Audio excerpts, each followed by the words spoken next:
나는 새로 오픈할 건데 장사가 안 될 예정이야. 짜증이 팍 클레임이 뭐 들어왔었어요. 장사할 줄 아는 사람이 배달을 해도 잘하는 겁니다.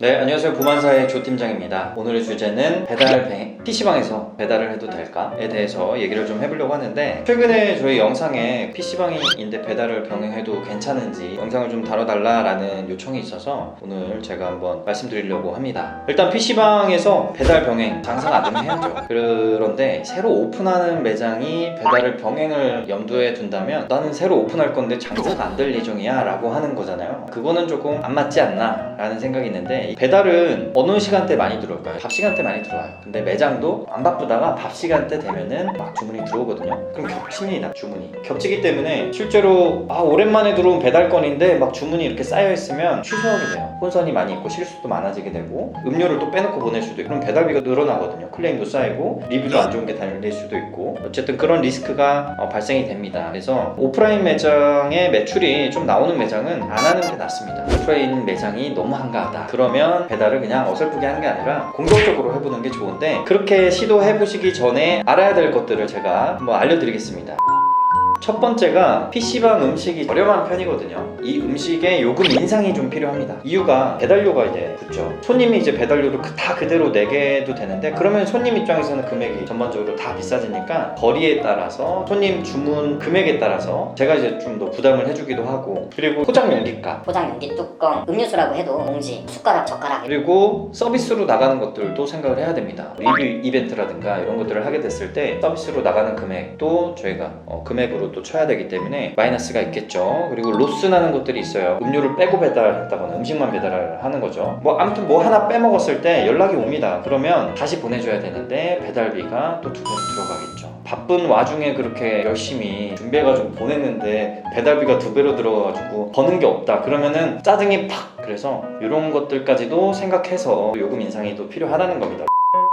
그리고 요금만 인상하면 되겠습니까? 요금 인상에 따른 퀄리티 조정이 좀 필요해요. 이게 PC방에서 판매하는 음식이 좀 저렴한 대신에 퀄리티도 상당히 낮은 편이거든요. 다른 배달 음식에 비하면. 예를 들면 이런 게 있습니다. 제가 예전에 저희 제로백 PC방에서 판매했던 치즈 떡볶이가 되게 맛있고 인기가 많았어요. 근데 매장에서 판매할 때는 이렇게 PC에서 화면을 보고 이런 비주얼이구나 라고 생각을 하고 주문을 해서 받아서 먹습니다. 근데 이 배달에서 시키는 떡볶이는 저희가 떡볶이에다가 그 체다 치즈 하나 올려서 이제 치즈 떡볶이가 나갔었거든요. 근데 그 치즈 떡볶이라는 그 기대치가 있단 말이죠. 배달에서 시켜 먹는. 근데 그 기대치에는 너무 현저히 낮은 거죠. 그래서 클레임이 들어왔었어요. 맛은 있는데 이게 양이 너무 작고, 이게 뭐냐, 이게 무슨 치즈 떡볶이냐, 클레임이 들어왔단 말이죠. 그래서 저희가 고민을 하다가 체다 치즈를 이제 모짜렐라 치즈로 변경을 하고, 떡을 이제 쌀떡에서 밀떡으로 변경하고, 삶은 달걀을 하나 넣어줬어요. 그리고 이제 한 1,000원 정도 올렸죠. 만족도가 너무 좋은 거예요. 이런 데서도 이제 인사이트가 있어요. 배달을 시키는 이제 손님들이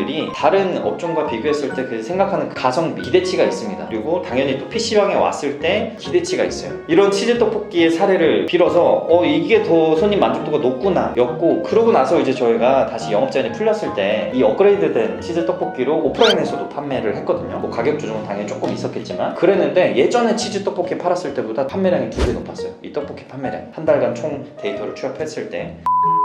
그리고 배달업체 기본료가 있습니다. 나는 이번 달 배달이 하나도 없었네 이러고 이제 빵원, 이게 아니라 기본적으로 배달업체에게 주는 금액이 있어요. 업체별로 다르고 지역별로 좀 다른데, 저렴한 데는 3만원에서 5만원, 많은 비용을 납부하는 데는 월 20만원을 배달이 있으나 없으나 기본적으로 내야 되는 기본료가 있다는 거예요. 배달하시기 전에 우리 동네 업체들은 기본료가 얼마인지 알아보고 시작하실 필요가 있고, 그리고 배달업체, 우리 PC방의 장점은 24시간이잖아요. 대부분의 음식점들이 11시에 닫거든요. PC방의 장점이 여기서 좀 드러날 수 있겠다. 우리는 밤새 알바생 또 일하는 거고, 배달 주문 들어오면 밤새 이제 배달 매출로 좀 보충해주면 되겠다라고 상상은 해볼 수 있는데, 현실은 배달업체가 밤새 하지 않습니다. 그래서 새벽까지 해주는 데는 있어요. 근데 이것도 지역별로 너무 달라요. 그래서 그것도 확인이 필요합니다. 그리고 또 배달료가 일정하지 않습니다. 비가 오거나 눈이 오거나 그러면 이제 배달료가 인상이 돼요. 막 왔다 갔다 합니다. 다음 리뷰 이벤트. 아까 제가 이제 배달을 전략적으로 해야 된다라고 했는데 이게 무슨 의미를 내포하고 있냐면 리뷰 이벤트 많이 하잖아요. 리뷰 이벤트가 굉장히 초반에는 힘이 세요. 이 리뷰의 개수가 주문 양과 비례해요. 당연히 이제 평이 좋은 리뷰가 사진 리뷰도 있고 막 이런 것들이 있어야 손님들이 그런 걸 보고 주문하는 양이 늘어납니다. 리뷰 이벤트를 열심히 하고 꾸준히 해가지고 리뷰를 쌓는 기간, 자리 잡는 기간이 필요해요. 그래서 초반에 배달을 이제 용기 막 사고 이러면 이제 어느 정도 몇십만 원 투자금이 들어간단 말이죠. 그래서 다 준비해서 이제 배달 시작했는데 배달이 막 너무 안 들어와. 그런다고 실망할 필요 없습니다. 처음에는 잘 안 들어오는 게 당연한 거고요. 그냥 자리 잡는 기간이 좀 필요하다. 조사도 좀 열심히 전략적으로 짜야죠. 우리 동네에 내가 떡볶이 맛집으로 좀 포지셔닝을 하고 싶다. 아니면 카페 같은 데 보면 디저트랑 커피만 팔잖아요. 근데 우리는 PC방의 장점이 뭡니까? 간식과 식사, 커피, 음료가 다 한 번에 한 곳에서 하나의 배달료로 주문이 가능하다는 강점이 있죠. 이런 것들을 잘 포지셔닝하고 에너지를 쏟아서 자리를 잡아야 됩니다.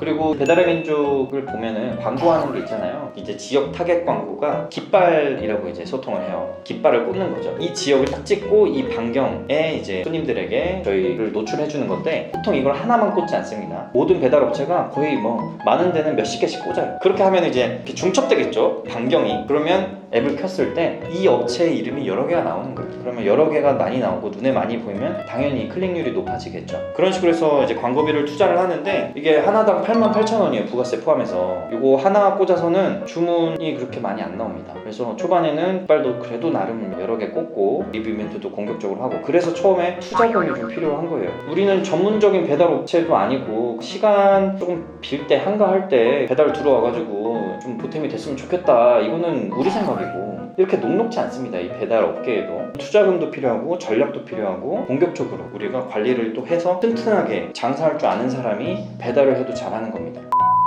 그래서 결론, 매장에서 음식 주문이 잘 나오면은 배달은 안 하는 게 정신건강에 이롭다.